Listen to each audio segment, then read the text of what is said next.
ಅಧ್ಯಾಯ 39.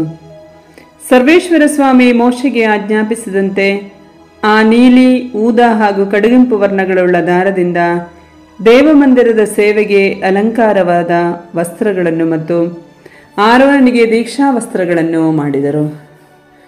ಮಹಾಯಾಜಕನ ಏಫೋದ್ ಎಂಬ ಕವಚವನ್ನು ಹುರಿನಾರಿನ ಬಟ್ಟೆಯಿಂದಲೂ ಚಿನ್ನದ ದಾರದಿಂದಲೂ ಮತ್ತು ನೀಲಿ, ಊದಾ ಹಾಗೂ ಕಡುಗೆಂಪು ವರ್ಣಗಳುಳ್ಳ ದಾರದಿಂದಲೂ ಮಾಡಿದರು.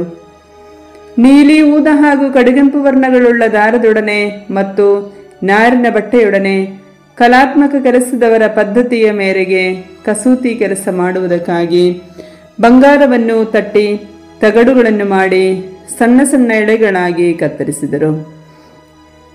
ಆ ಕವಚಕ್ಕೆ ಹೆಗಲಿನ ಮೇಲೆ 2 ಪಟ್ಟಿಗಳನ್ನು ಮಾಡಿ ಅದರ 2 ಕೊನೆಗಳನ್ನು ಜೋಡಿಸಲಾಯಿತು. ಕವಚದ ಮೇಲಿದ್ದ ಅಪೂರ್ವವಾದ ಕಸೂತಿ ನಡುಕಟ್ಟು ಕವಚಕ್ಕೆ ಅಂಗವಾಗಿದ್ದು, ಅದರಂತೆಯೇ ಹುರಿನಾರಿನ ಬಟ್ಟೆಯಿಂದಲೂ ಚಿನ್ನದ ದಾರದಿಂದಲೂ ಮತ್ತು ನೀಲಿ, ಊದಾ ಹಾಗೂ ಕಡುಗೆಂಪು ವರ್ಣಗಳುಳ್ಳ ದಾರದಿಂದಲೂ ತಯಾರಿಸಲಾಗಿತ್ತು. ಸರ್ವೇಶ್ವರ ಮೋಶೆಗೆ ಆಜ್ಞಾಪಿಸಿದಂತೆಯೇ ಮಾಡಲಾಗಿತ್ತು. ಮುದ್ರಾರತ್ನವನ್ನು ಕೆತ್ತುವ ರೀತಿಯಲ್ಲಿ 2 ಗೋಮೇಧಕ ರತ್ನಗಳಲ್ಲಿ ಇಸ್ರಾಯೇಲರ 12 ಕುಲಗಳ ಹೆಸರುಗಳನ್ನು ಕೆತ್ತಿ ಆ ರತ್ನಗಳನ್ನು ಕುಂದಣದಲ್ಲಿ ಕಟ್ಟಿದರು. ಆ 2 ರತ್ನಗಳು ಇಸ್ರಾಯೇಲರ ಜ್ಞಾಪಕಾರ್ಥವಾದ ರತ್ನಗಳಾಗುವಂತೆ ಅವುಗಳನ್ನು ಕವಚದ ಹೆಗಲಿನ ಮೇಲಿರುವ ಪಟ್ಟಿಗಳಲ್ಲಿ ಬಿಗಿಸಿದರು. ಸರ್ವೇಶ್ವರ ಮೋಶೆಗೆ ಹಾಗೆಯೇ ಆಜ್ಞಾಪಿಸಿದ್ದರು. ಏಫೋದ್ ಕವಚದಂತೆಯೇ ಚಿನ್ನದ ದಾರದಿಂದಲೂ ನೀಲಿ, ಊದಾ ಹಾಗೂ ಕಡುಗೆಂಪು ವರ್ಣಗಳುಳ್ಳ ದಾರದಿಂದಲೂ ಹುರಿನಾರಿನ ಬಟ್ಟೆಯಲ್ಲಿ ಕಸೂತಿ ಕೆಲಸದಿಂದ ಕೂಡಿದ ಒಂದು ಚೀಲದಂಥ ವಕ್ಷಪದಕವನ್ನು ಮಾಡಿದರು. ಅದು ಚಚ್ಚೌಕವಾಗಿತ್ತು, 2 ಪದರುಳ್ಳದ್ದಾಗಿತ್ತು. ಅದು 1 ಗೇಣುದ್ದವೂ 1 ಗೇಣು ಅಗಲವೂ ಇತ್ತು. ಅದರ ಮುಂಭಾಗದಲ್ಲಿ 4 ಸಾಲುಗಳಾಗಿ ರತ್ನಗಳನ್ನು ಕಚ್ಚಿಸಿದರು. ಮೊದಲನೆಯ ಸಾಲಿನಲ್ಲಿ ಮಾಣಿಕ್ಯ, ಪುಷ್ಪರಾಗ ಸ್ಫಟಿಕಗಳು, 2ನೆಯ ಸಾಲಿನಲ್ಲಿ ಕೆಂಪರಲು, ನೀಲಪಚ್ಚೆಗಳು, 3ನೆಯ ಸಾಲಿನಲ್ಲಿ ಸುವರ್ಣರತ್ನ, ಗೋಮೇಧಕ ಧೂಮ್ರಮಣಿಗಳು, 4ನೆಯ ಸಾಲಿನಲ್ಲಿ ಪೀತರತ್ನ, ಬೆರುಲ್ಲ, ವೈಢೂರ್ಯಗಳು ಚಿನ್ನದ ಜವೆಯ ಕಲ್ಲುಗಳಲ್ಲಿ ಸೇರಿಸಲಾಗಿದ್ದವು. ಇಸ್ರಾಯೇಲರ ಕುಲಗಳ ಸಂಖ್ಯೆಯ ಪ್ರಕಾರ 12 ರತ್ನಗಳಿದ್ದವು. ಮುದ್ರಾರತ್ನದಲ್ಲಿ ಕೆತ್ತುವ ರೀತಿಯಲ್ಲಿ ಒಂದೊಂದು ರತ್ನದಲ್ಲಿ ಒಂದೊಂದು ಕುಲದ ಹೆಸರನ್ನು ಕೆತ್ತಲಾಗಿತ್ತು. ವಕ್ಷಪದಕದ ಮೇಲ್ಗಡೆಯಲ್ಲಿ ಹುರಿಗಳಂತಿರುವ ಚೊಕ್ಕ ಬಂಗಾರದ ಸರಪಣಿಗಳನ್ನು ಹೆಣಿಗೆ ಕೆಲಸದಿಂದ ಮಾಡಿದರು.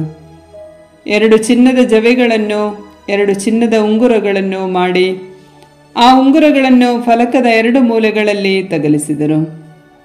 ಹೆಣಿಗೆ ಕೆಲಸದ 2 ಚಿನ್ನದ ಸರಪಣಿಗಳನ್ನು ಫಲಕದ ಮೂಲೆಗಳಲ್ಲಿರುವ ಉಂಗುರಗಳಿಗೆ ಸಿಕ್ಕಿಸಿದರು. ಹೆಣಿಗೆ ಕೆಲಸದ ಆ ಸರಪಣಿಗಳ ಕೊನೆಗಳನ್ನು ಕವಚದ ಹೆಗಲಿನ ಪಟ್ಟೆಗಳಲ್ಲಿರುವ 2 ಜವೆಗಳ ಮುಂಭಾಗಕ್ಕೆ ಸಿಕ್ಕಿಸಿದರು. ಅದಲ್ಲದೆ 2 ಚಿನ್ನದ ಉಂಗುರಗಳನ್ನು ಮಾಡಿ ಪದಕದ ಒಳಗಣ ಅಂಚಿನ ಮೂಲೆಗಳಲ್ಲಿ ಕವಚದ ಹತ್ತಿರದಲ್ಲೇ ಇಟ್ಟರು. ಮತ್ತು ಬೇರೆ 2 ಚಿನ್ನದ ಉಂಗುರಗಳನ್ನು ಮಾಡಿ ಕವಚದ 2 ಹೆಗಲಿನ ಪಟ್ಟಿಗಳ ಮುಂಭಾಗದ ಕೆಳಗೆ ಕವಚವನ್ನು ಜೋಡಿಸಿರುವ ಸ್ಥಳದ ಹತ್ತಿರ ಆ ಚಿತ್ರಕಲೆಯಿಂದ ಕೂಡಿದ ನಡುಕಟ್ಟಿನ ಮೇಲ್ಗಡೆಯಲ್ಲಿ ಇರಿಸಿದರು. ಪದಕವು ವಿಚಿತ್ರವಾದ ನಡುಕಟ್ಟಿನ ಮೇಲ್ಗಡೆಯಲ್ಲಿ ಬಿಗಿಯಾಗಿರುವಂತೆಯೂ ಕವಚದಿಂದ ಕಳಚಿ ಬೀಳದಂತೆಯೂ ಅದರ ಉಂಗುರಗಳನ್ನು ಕವಚದ ಉಂಗುರಗಳಿಗೆ ನೀಲಿ ದಾರದಿಂದ ಕಟ್ಟಿದರು. ಸರ್ವೇಶ್ವರ ಮೋಶೆಯೇ ಹಾಗೆಯೇ ಆಜ್ಞಾಪಿಸಿದ್ದರು. ಕವಚದ ಸಂಗಡ ತೊಟ್ಟುಕೊಳ್ಳಬೇಕಾದ ಮೇಲಂಗಿಯನ್ನು ನೀಲಿ ಬಣ್ಣದ ಬಟ್ಟೆಯಿಂದ ಕಸೂತಿ ಕೆಲಸದಿಂದ ಮಾಡಿದನು. ತಲೆದೂರಿಸುವುದಕ್ಕೆ ಅದರಲ್ಲಿ ಸಂದು ಮಾಡಿ ಅದು ಹರಿಯದಂತೆ ಯುದ್ಧದ ಕವಚದೋಪಾದಿಯಲ್ಲಿ ಆ ಸಂದಿನ ಸುತ್ತಲೂ ನೇಯ್ಗೆ ಪಟ್ಟಿಯನ್ನು ಹಾಕಿದನು. ಮೇಲಂಗಿ ಅಂಚಿನ ಸುತ್ತಲೂ ನೀಲ, ಊದಾ ಹಾಗೂ ಕಡುಗೆಂಪು ವರ್ಣಗಳುಳ್ಳ ದಾರದಿಂದ ದಾಳಿಂಬೆ ಹಣ್ಣಿನಂತೆ ಚೆಂಡುಗಳನ್ನು ಮಾಡಿದರು. ಮತ್ತು ಚೊಕ್ಕ ಬಂಗಾರದಿಂದ ಗೆಜ್ಜೆಗಳನ್ನು ಮಾಡಿ ಮೇಲಂಗಿಯ ಅಂಚಿನಲ್ಲಿ ದಾಳಿಂಬೆ ಚೆಂಡುಗಳ ಸಂಗಡ ಇಟ್ಟರು. ಚಿನ್ನದ ಗೆಜ್ಜೆಯು ದಾಳಿಂಬೆಯಂತಿರುವ ಚೆಂಡು ಒಂದಾದ ಮೇಲೆ ಒಂದು ದೇವರ ಸೇವೆಗೋಸ್ಕರವಾದ ಆ ಮೇಲಂಗಿಯ ಅಂಚಿನ ಸುತ್ತಲೂ ಇದ್ದವು. ಸರ್ವೇಶ್ವರ ಮೋಶೆಗೆ ಆಜ್ಞಾಪಿಸಿದಂತೆಯೇ ಅದನ್ನು ಮಾಡಿದರು.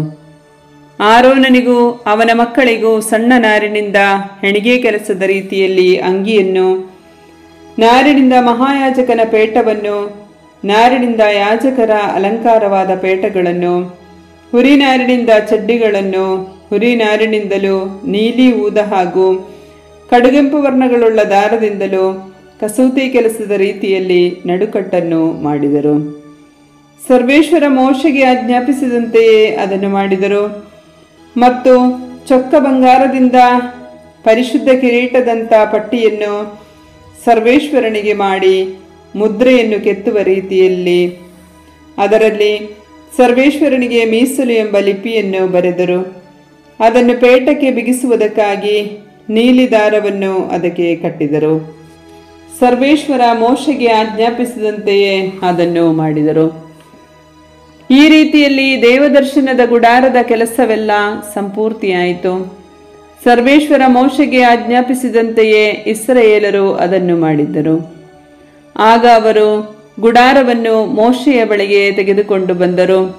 ಡೇರೆಯನ್ನು, ಅದಕ್ಕೆ ಸಂಬಂಧಪಟ್ಟದೆಲ್ಲವನ್ನು, ಅಂದರೆ ಅದರ ಕೊಂಡಿಗಳು, ಚೌಕಟ್ಟುಗಳು, ಅಗುಳಿಗಳು, ಕಂಬಗಳು, ಗದ್ದಿಗೆ ಕಲ್ಲುಗಳು, ಇವುಗಳನ್ನು, ಹದ ಮಾಡಿರುವ ಕೆಂಪು ಬಣ್ಣದ ಕುರಿದೊಗಲುಗಳಿಂದುಂಟಾದ ಮೇಲ್ಹೊದಿಕೆ, ಮರೆ ಮಾಡುವ ತೆರೆ, ಇವುಗಳನ್ನು, ಆಜ್ಞಾಶಾಸನಗಳ ಮಂಜೂಷ, ಅದರ ಗದ್ದಿಗೆಗಳು, ಕೃಪಾಸನ, ಇವುಗಳನ್ನು, ಮೇಜು, ಅದರ ಎಲ್ಲ ಉಪಕರಣಗಳು, ಕಾಣಿಕೆಯ ರೊಟ್ಟಿ, ಇವುಗಳನ್ನು, ಚೊಕ್ಕ ಬಂಗಾರದ ದೀಪವೃಕ್ಷ, ಅದರ ಮೇಲಿಡಬೇಕಾದ ಹಣತೆಗಳು, ಅದರ ಉಪಕರಣಗಳು, ದೀಪಕ್ಕೆ ಬೇಕಾದ ಎಣ್ಣೆ, ಇವುಗಳನ್ನು, ಚಿನ್ನದ ಧೂಪ ವೇದಿಕೆ, ಅಭಿಷೇಕ ತೈಲ, ಸುವಾಸನೆಯುಳ್ಳ ಧೂಪ, ಇವುಗಳನ್ನು, ಡೇರೆಯ ಬಾಗಿಲಿನ ಪರದೆಯನ್ನು, ತಾಮ್ರದ ಬಲಿಪೀಠ, ಅದರ ತಾಮ್ರದ ಜಾಳಿಗೆ, ಅದರ ನೀರಿನ ತೊಟ್ಟಿ, ಅದರ ಪೀಠ, ಇವುಗಳನ್ನು, ಅಂಗಳದ ತೆರೆಗಳು, ಕಂಬಗಳು, ಗದ್ದಿಗೆ ಕಲ್ಲುಗಳು, ಇವುಗಳನ್ನು,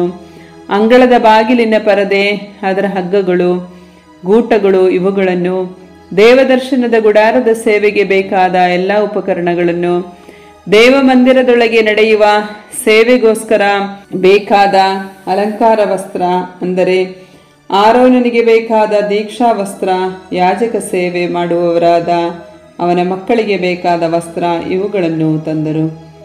ಸರ್ವೇಶ್ವರ ಆಜ್ಞಾಪಿಸಿದಂತೆಯೇ ಇಸ್ರಾಯೇಲರು ಆ ಕೆಲಸವನ್ನೆಲ್ಲ ಮಾಡಿದ್ದರು. ಅವರು ಮಾಡಿದ್ದ ಕೆಲಸವನ್ನು ಮೋಶೆಗೆ ಪರೀಕ್ಷಿಸಲಾಗಿ ಸರ್ವೇಶ್ವರನ ಅಪ್ಪಣೆಯಂತೆಯೇ ಅವರು ಎಲ್ಲವನ್ನೂ ಮಾಡಿ ಮುಗಿಸಿದರೆಂದು ತಿಳಿದುಕೊಂಡು ಅವರನ್ನು ಆಶೀರ್ವದಿಸಿದರು.